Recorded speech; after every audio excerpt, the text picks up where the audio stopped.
On today's episode, we have a special edition Super Bowl 60 edition here at Max's Burgers in Dartmouth. This Sunday, the New England Patriots will take on the Seattle Seahawks in San Francisco. Of course, I could not be here alone just to talk about the Super Bowl, so I brought on two guests to talk about it with me. So how about you introduce yourselves? I'm Dr. Tebow. I'm the Executive Director of Teaching and Learning for Secondary Education in Dartmouth. I am Andrew Crisafulli, the Athletic Director and Wellness Director in the Dartmouth Public Schools. Thank you for having us, Landon. This is, I think, our third or fourth year. Yeah. And we're happy to be here for you as your first-time host of this event. Yeah. Great to have you guys on. So, before we begin, special thanks to Max's Burgers in Dartmouth for hosting us and providing us with the food here. Still some food coming out, too.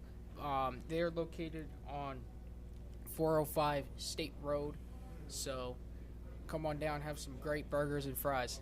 Landon, what did you order?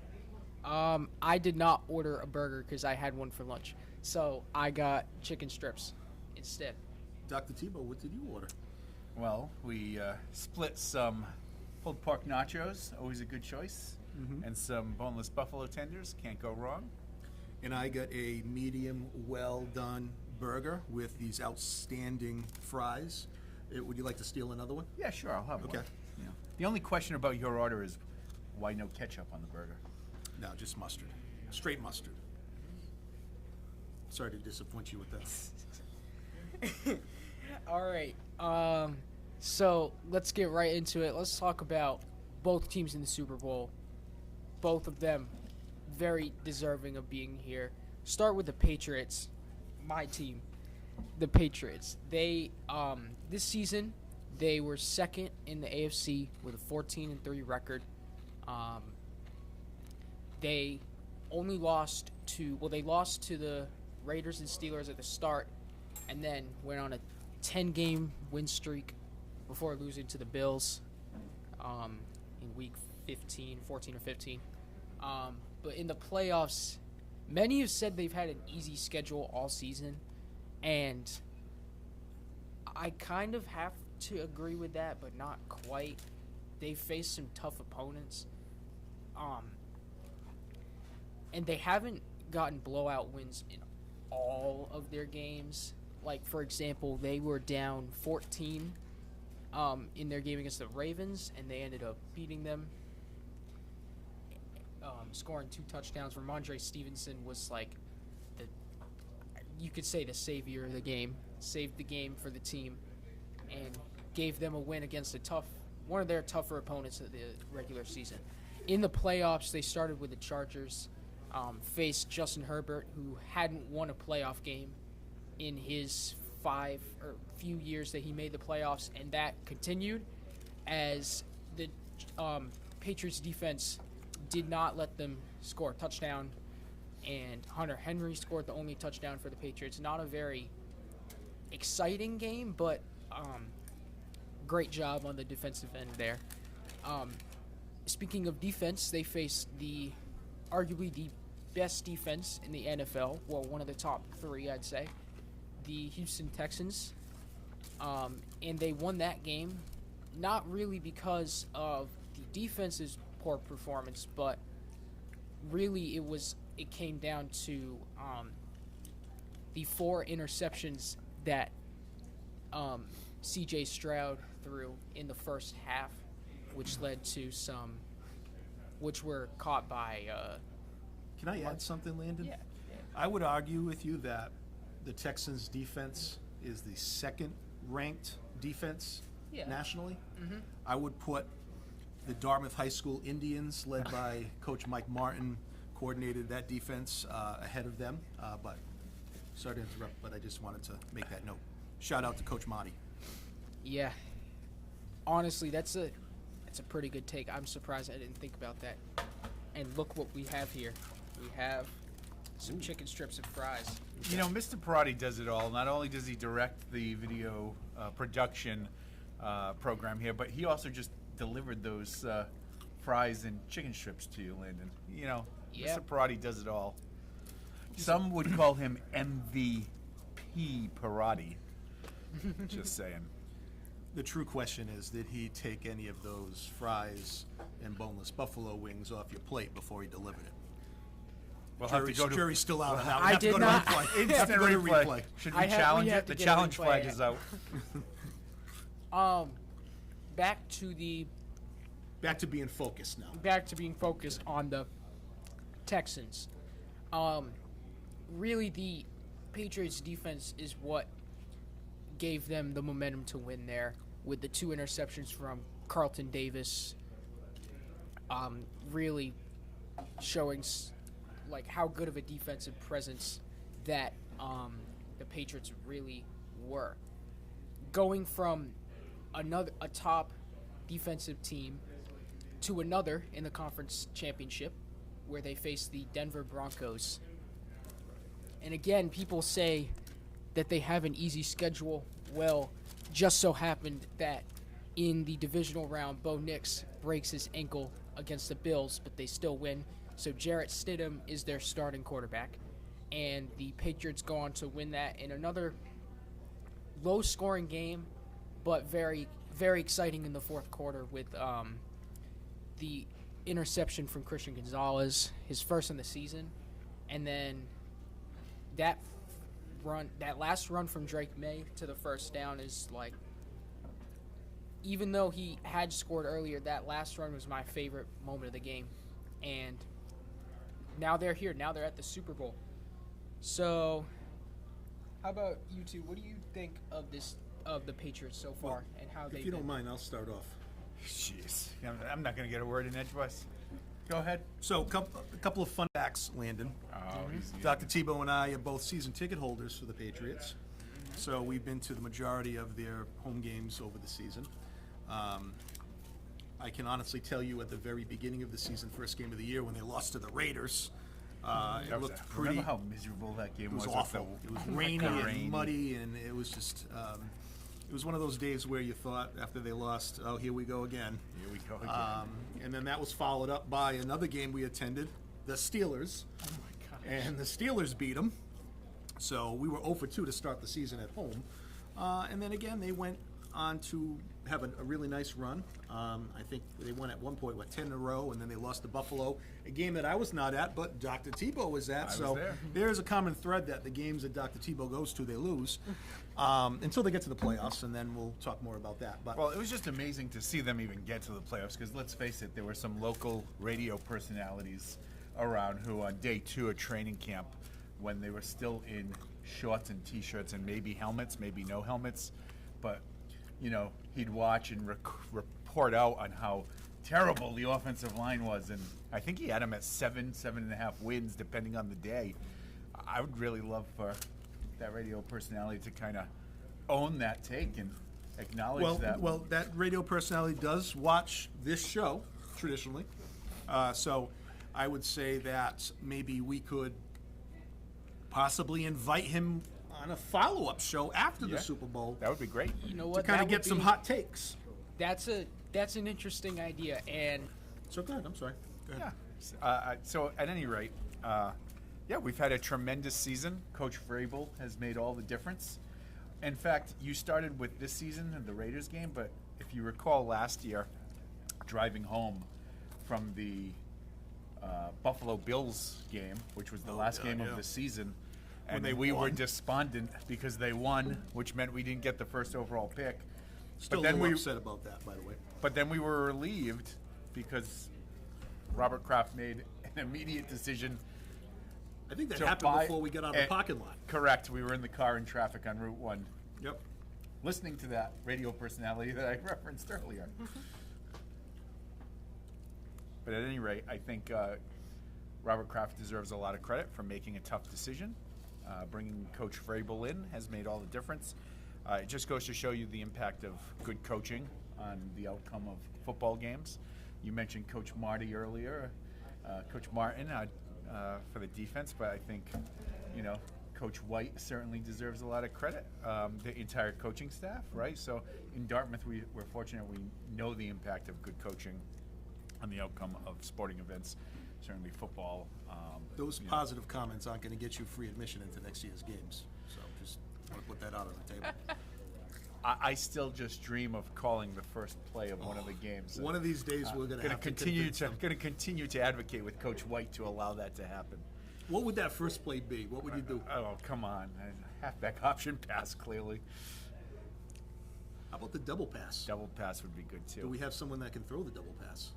Maybe do you have eligibility left? I know you're. It's going to have to be a your 5 yard elbow's out. Not great. It's going to be a 5 yard out.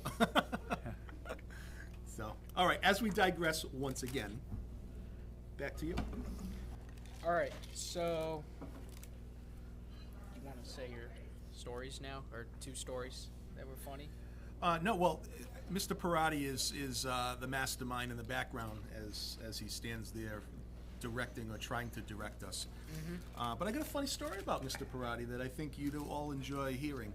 Do you? Yes. So Mr. Parati, we brought Mr. Parati to 2 games this year. One was earlier in the season against the Cleveland Browns, and the second game was against the Chargers in the playoffs. So, don't know if you know this about Mr. Parati, but he is an avid outdoor camper. I did not know that. He goes on camping trips all the time. Oh, he wait, has yeah, this yeah. big obnoxious camper that he hooks onto his big obnoxious truck. And, he just drives all around the world camping. And he has all the kits to go with it, the full apron to cook and grill. It's The sprays, sprays, it's quite the spectacle. It is. But, anywho, so Mr. Parati opens up the propane grill, starts the burners. So Dr. Tebow makes this really good chicken dip, a buffalo chicken dip. Okay, but again, making it the night before, he had it in the refrigerator. It needs to be warmed up. So what do you think Mr. Parati suggests? How do we warm this up, Landon? Put it on the grill. Okay, perfect. Yes, put it on the grill. Well, let me ask you this. Wait, can I set this up? Sure. If you had a cast iron skillet and a thin glass pie dish that the dip was in, would you A, scoop some of the dip into the cast iron skillet and put the cast iron skillet on the burner, or would you B, put the buffalo chicken dip in the thin glass pie plate directly on the burner? On an open fire. Which would you do? Oh, mind you, it's 20 degrees out. And It's Landon, extremely how cold out. old are you? I was 16. You're 16. Yeah. Okay, so this is an answer from a 16-year-old Yes. high school student. so- What would you do? I'd probably do the first option, Which is the skillet? the skillet. Yeah. Why would that? Why? Because if you put it directly on the burner, the plastic would melt. It was it's glass. glass. It was Oh, it's glass. glass. But Oh. thin, So but what thin do glass. you think glass could do exposed to warm burners? What do you think could happen? What possibly could happen? Break. Yeah. Okay, so hold that thought.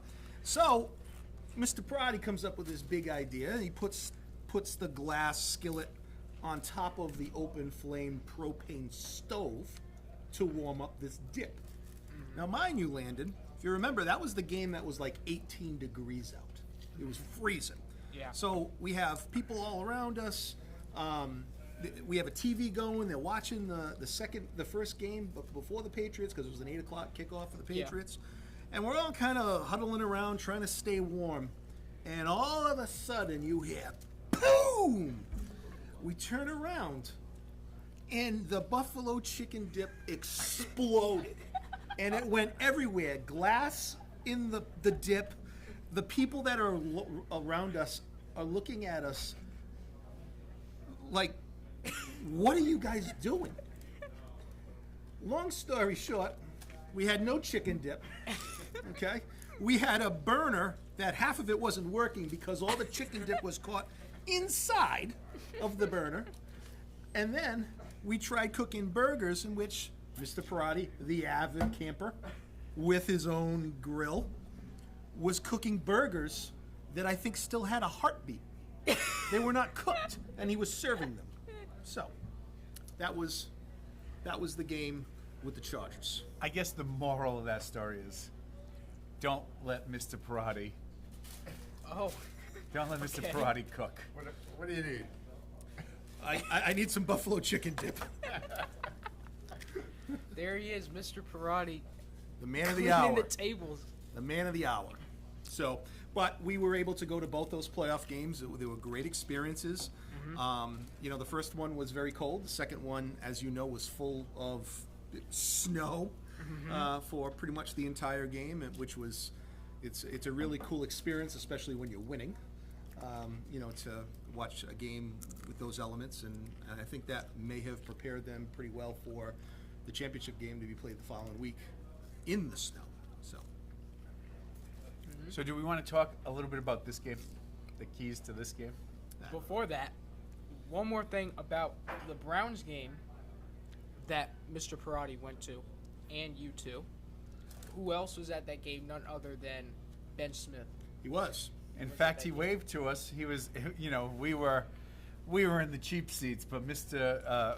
Ben Smith, who we all miss and love dearly, he started to wave out of his luxury box suite that he was in. Now, mind you, our peasant cheap seats are 3 rows from the field, but he's up there in the nice warm weather and eating tons of food and like drinking a celebrity as much soda waving.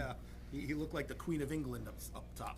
But still, 3 rows from the field is a great view. It is. It's a great It is. view. I wouldn't call those cheap seats at all. Well, when you're in the luxury box when it's heated with free food yeah. and drinks, I mean, Yeah. that kind of trumps where we are. Yeah. Cold next to some obnoxious fans Yeah, that I Dr. understand, Tebow yeah. certainly loves. All right.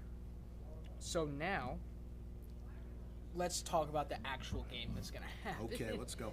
So first, let's get back to the Patriots. Actually, we already talked about the Patriots. Let's talk about the Seahawks. The Seahawks had arguably an equally good season as the Patriots. I think they also had a 14-3 record, if not 15-2. I think it was 14-3. But they had, they were not expected to be as good as they were. Losing Geno Smith, who last season was a great quarterback, and they got Sam Darnold this season. And in the beginning, he was started out fine, but he really picked it up around mid-season, especially his connection with Jackson Smith and Jigba, who is honestly, I'd say he's the best receiver in the NFL. And then the Seahawks are part of my top 3 defenses in the NFL, and it's cool that we get to face all 3. Like Seahawks, Broncos, and Texans are mine top 3. 3 of the 4. Of the 4, and the 4th is Well, number 1 is Dartmouth. Dartmouth High, yeah. Obviously, yeah. So, what are your thoughts on the Seahawks? How do you think they stack up against the Patriots? So I actually think these two teams are built very similar to one another. You think about the Patriots; they have the two-headed running back approach with Henderson and Ramondre.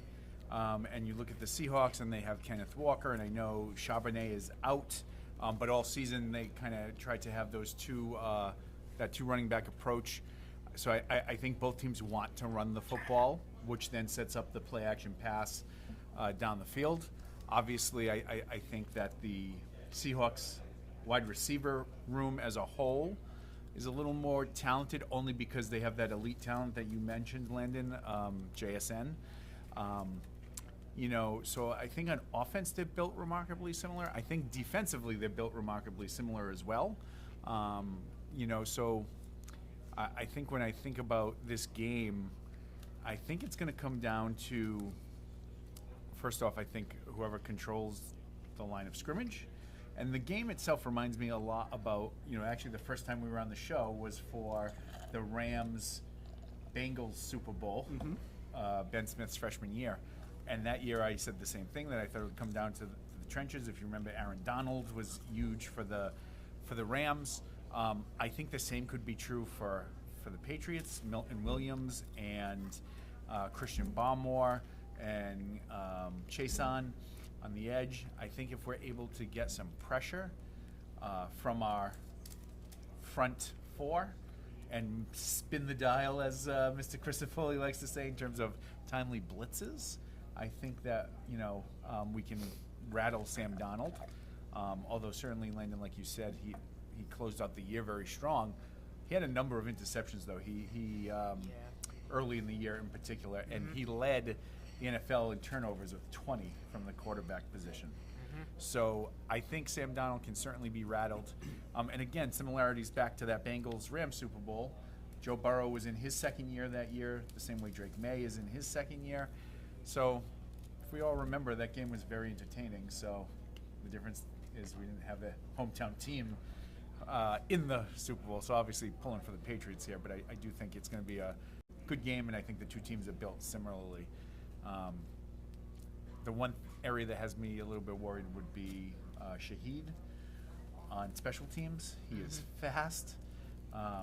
Brendan School is going to have his work cut out for him in that gunner position and making sure that he's covering the punts, and really kickoff coverage is going to be key. Yeah. Honestly, I feel like we almost match Shaheed as a returner. We got a guy who had a historic returning season this year, Marcus Jones. Led the league in yards per return. A very fast returner. He has had multiple kickoff return touchdowns this year. And he's one of, in my opinion, one of the most underrated players in the NFL. So it's great to see two top returners in the same Super Bowl. Potentially, we could see multiple return touchdowns in the Super Bowl. It's possible with how good the returners are, obviously. And then more on special teams, the Seahawks with their kicker Jake Myers. He's been pretty good this year. And then the Patriots with their rookie Andy Borregales. Both great kickers. And yeah, so. Well, after both of your analyses, you left not much left on the bone to pick on, but I'll keep mine very short and brief. I think it comes down to who wins, the defensive line for Seattle or the offensive line for the Patriots. What concerns me is if Seattle can, with four-man fronts, get home to the quarterback and put a lot of pressure just with their front four. So I think that's the case, and I also kind of piggybacking on the Patriots kicker Borregales. He might be, he could be the MVP of the game, depending on how he handles kickoffs and keeping it away from Shaheed.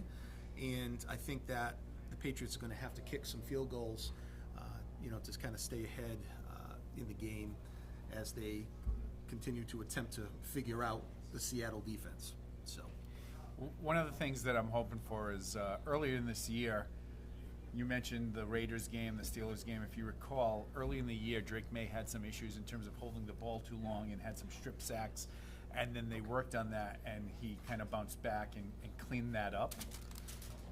And I'm hoping that this game reflects the same kind of a situation, right? Drake May has certainly played, I think it's the 5th-ranked, 3rd-ranked, and 1st-ranked defense in the 3 defenses that he's faced. No team in the NFL has ever done that on their way to the Super Bowl. So I'm certainly hoping that, in better weather in California, and 2 weeks to prepare, with an offensive coordinator who has coached in 10, this will be his 10th Super Bowl that Josh McDaniels is coaching in. Crazy. It's right. I'm hoping that all that's going to amount to a bounce back, great last game of the season for Drake May. So we'll see. Who do you think, who will be the MVP of the game for the Patriots and the MVP of the game for the Seahawks? Meaning, who is the most important person to have a huge game?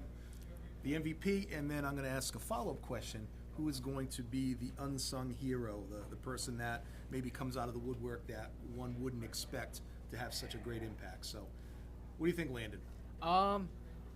Who's the most impactful player in this game for the Seattle Seahawks? For the Seahawks, I would honestly. Could I go offense and defense? No, just pick one. Pick one? Oh, that's tough.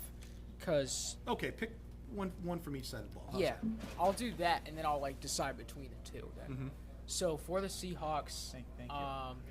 Could I have a for the please? Seahawks, on offense, I would have to go with JSN over Sam Darnold because really it's about can JSN prove that he is the top receiver? He's already proven he's the top receiver. Can he prove that he can win games when it really matters? Because now is the most important moment of the season. Of course, it's the Super Bowl. On the defensive end, I'd have to say probably it's between three here. I'm not sure who to pick. Devin Witherspoon, their corner. He's been one of the best corners in the NFL this season. Their rookie safety, Nick Imanwari, I think I might have pronounced that right. And then Ernest Jones, who I believe is their linebacker. So 3 top defensive presences there. Honestly, if I had to pick one, I'm going with the corner Witherspoon. And to pick between those two, I think JSN is the Seahawks MVP. So, and then Go ahead, I'm sorry. you asked about the Patriots too. Mm-hmm. Offense, I'll just make it easy. Drake May. That's my pick. Okay. And How about then defense. I'd have to go with probably Milton Williams actually over Christian Gonzalez because I feel like this game is not really going to be about the defensive game is not really going to be about cornerback coverage. It's going to be can you get to Sam Darnold and can you sack him? With the most, he had 11 fumbles this year, which some of them could be from sacks, some of them could have been from runs, but it comes down to how easy, or how difficult is it to sack Sam Darnold, and Milton Williams is going to be the guy who attempts to figure it out. So I'd have to go with him on the defensive end. Overall, Patriots MVP, Drake May. Same question for me. Yes.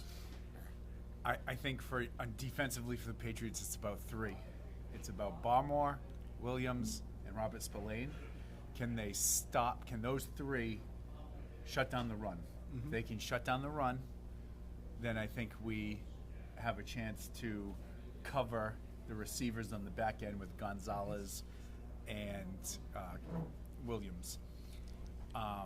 Offensively, we haven't talked about him, but short arms himself, Will Campbell, and the other tackle, Morgan Moses. This is the ultimate, really, like, if I could just reach out to if I actually had the cachet to reach out to those 2, how great would it be to call, say, the afternoon show on WEI on Monday and talk about those tackles who couldn't block anyone and how they're only going to get 7. How great would that be to call after they won the Super Bowl? So I think That would offensively, be. those 2 are going to be key to the game. All right, I will. I'll select mine. I think for Seattle, defensively, Lawrence, who's their D tackle. I think that if he has a big game, the Patriots are in big trouble. Offensively, I'm going to say Kenneth Walker. I mean, everyone's JSN, but Kenneth Walker can do a lot of things. He can, run the ball, catch the ball in the backfield. He's a pretty good blocker. But the question will be, can he carry the full load and he really hasn't had to do that much this season with Charbonnet in the backfield with him. For the Patriots, I would say for the offensive side of the ball, I'm going to go with Pop Douglas, because I think that on crossing routes, he's so quick and so fast, and if he gets in some open field, I mean, speed kills on the football field. I mean, Travion Henderson's the same thing. But from the defensive side, I'm going with Christian Barmore, because I think Milton Williams will get a ton of attention, and maybe Barmore can kind of capitalize on some of that extra attention that Williams is getting. And the other one is Anthony Jennings. I really like him too, and he's really stepped up. So those would be mine. What about one sleeper? Just one, since I know we're short on time. But what's one sleeper? For both teams? To show out. For both teams. All right. For the Patriots sleeper, I'm going to go with Kyle Williams. He might not get a lot of playing time. Actually, I'm going to switch up my pick. Instead of Kyle Williams, I'm going to go with Will Campbell, who I think it's all about. So the number 4 pick in the draft is the sleeper. I like it. Yeah. I like it. Yeah. Yeah. The reason why I'm saying he's a sleeper in this game is because he's gotten a lot of people are saying some people are saying he wasn't worth the 4th overall pick. I disagree with that. He's been a great offensive lineman this year. If he can show out in the Super Bowl, he'll prove to everyone that he can play when it matters, he can block when it matters, and can prove he is a true 4th overall pick. For the Seahawks, I'm going to go with their tight end, A.J. Barner. He's been pretty good in the playoffs so far. If he can continue his momentum, he'll have a pretty good game in the Super Bowl. So we'll see how that happens. Dr. Tebow, who are your sleepers? Sleeper for the Patriots would be the 2 safeties, Hawkins and Woodson. I think if they can get a pick or two, or force a fumble, I think that could be key. My other sleeper, though, would be the infamous Coach P, who just brought in some commentary. Who's Coach P? Coach P, the renowned walk to school coach, Coach P. But Coach Parati? Coach Parati, who just walked in Ben Smith to the show. What's going on, DHS TV Media, DHS Sportscenter? It's Ben here, and I'm glad to be back to record this video with you guys on my Super Bowl predictions for Super Bowl 60 between the Seattle Seahawks and the New England Patriots. Overall, I'm going to be honest with you and be honest with everybody else. People are saying, the Patriots are going to get blown out. It's going to be not even a close game at all. I think people are overreacting over this because I think over the course of the month, the Patriots have had a great run defense. They've had a great defense overall this year. Seattle has had a great defense too, but it's more that we're going to have to stop the run against Kenneth Walker the third, a phenomenal running back for Seattle, which we got to stop him on the ground. In the air, we got to stop Jackson Smith-Njigba.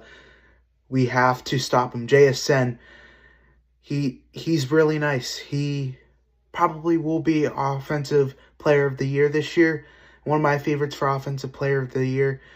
But if we stick onto him and play man, I think we have the game under straps. I think it's going to be a close game. And I'm going to be honest with you. The Patriots take out the victory this one. I believe the final score will be Patriots 27, Seahawks 23.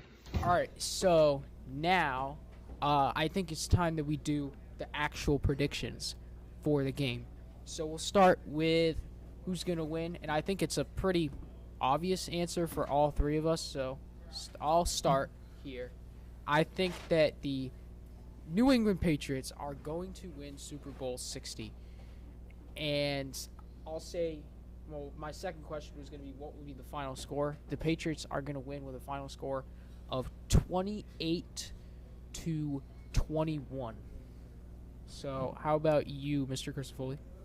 My prediction is 24-17 New England. And as I said a little bit earlier, I think that they are going to carry a touchdown lead throughout the entire fourth quarter. And their defense, it's going to be a very stressful fourth quarter for Patriots fans, but the defense is going to hold them out of the end zone.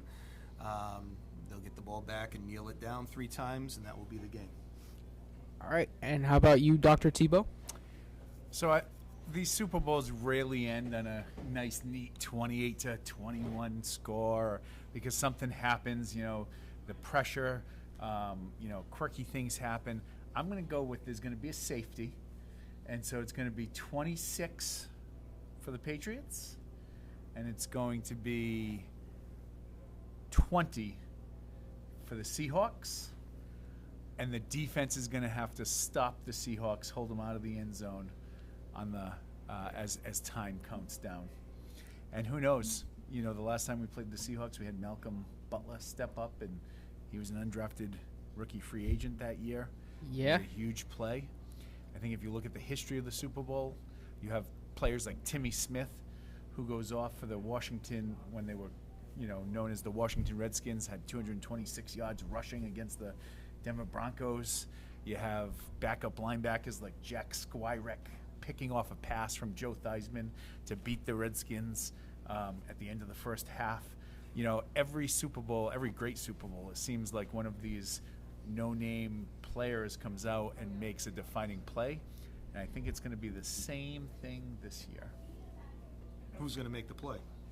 I think it's going to be a Hawkins or a Woodson, who's a rookie, or people forget, Robert Spillane has a gimpy ankle. He's been in and out.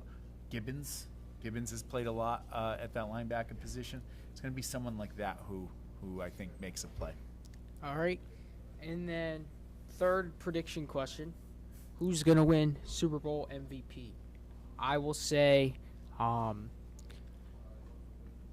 trends say that usually the quarterback wins Super Bowl MVP. And I'll say other than Drake May, Travion Henderson will win Super Bowl MVP. So how about you, Mr. I Chris will, under that same theme, my prediction is that the MVP of the game will be Ramondre Stevenson, because I think he's going to carry 20 to 25 times for 120 yards and a couple of touchdowns. That's my prediction. I think he's shown a ton of resilience this year from the beginning of the year where he was Mr. Fumbleitis, and they were talking about cutting him, trading him, and he's been able to really bounce back from that and be highly, highly productive. That would certainly be a great story if that's how he ends the season as the Super Bowl MVP. I'm going to go, can I offer 2, or is that kind of like a Landon's cop-out? in charge of the show, so. I'm going to offer 2. You can offer 2, Okay. and then So if it's like really close, then that's fine. But if it's not that close, then So one possibility is Milton Williams, right? Yeah. He, I think, if you look back at last year's Super Bowl, he dominated, for the Eagles against the Chiefs, and so I think that could be huge. So Milton Williams is one option. The other option is obvious. I mean, if Drake May has a big game, makes some big plays with his legs, has a couple of touchdowns, no interceptions, and the Patriots win, to your point earlier, Landon, it oftentimes will go to the quarterback. Think back to Tom Brady in that first Super Bowl that they won against the Rams in New Orleans to get the dynasty started, right? Super Bowl 36. Tom Brady didn't do a whole lot. He led that last drive. He had a touchdown pass. What he did was not turn the ball over and, made clutch plays, and he was the MVP. And I wouldn't be surprised if the same type of situation unfolds here. Why don't we give a big shout out to Mr. Parati, yeah. who is, I don't even want to call him the chef, because the last time he was a chef, it was a complete disaster. Maybe sous chef as the assistant. What do you think, Landon? You think that's more his speed? Yeah, that seems. I mean, he fair. has been picking up our yeah. plates, and kind of like a sous chef would do is to serve the real chef. I think, yeah. What do you think? Should we invite him on the set right now? Just for his prediction? Yeah, Because he I'd is say a big so. Patriots fan. I'd At say the so. games, he wears his Gronkowski jersey. Oh yeah. And he jumps around like he's a 12-year-old boy. Here comes Coach P. Coach P, where's the whistle? I am directing too, so I can't. I can't stay too long. But my prediction: Thank goodness for Patriots. that. Patriots in OT Wow. by 3, by a field goal. That's what I'm going to predict. You do realize with new overtime rules, ending on a 3-point play is probably not likely. Not likely. I'm going to go with it. Okay. I'm going to He's stick a with not likely predictor. So I'm I gonna think, go with it. You know what? In the end of the day, he's might be right. it. We'll see. I'm going with it. And I'm out. All right. Thank you, Coach P is out. Coach P. Thank you, Coach P. And thanks to the 2 people that came out to crew the show, Harper and Alexis. My phone's in my pocket. And thanks to everyone who watched today's episode. Subscribe to DHS TV Media for more DHS Sportscenter episodes. And yeah, that'll do it. Thank you for coming on, Mr. Crisafulli, Dr. Tebow. Thank you for the invite, Landon. Yeah, thank you for having us. Of course. And we will see you all next time.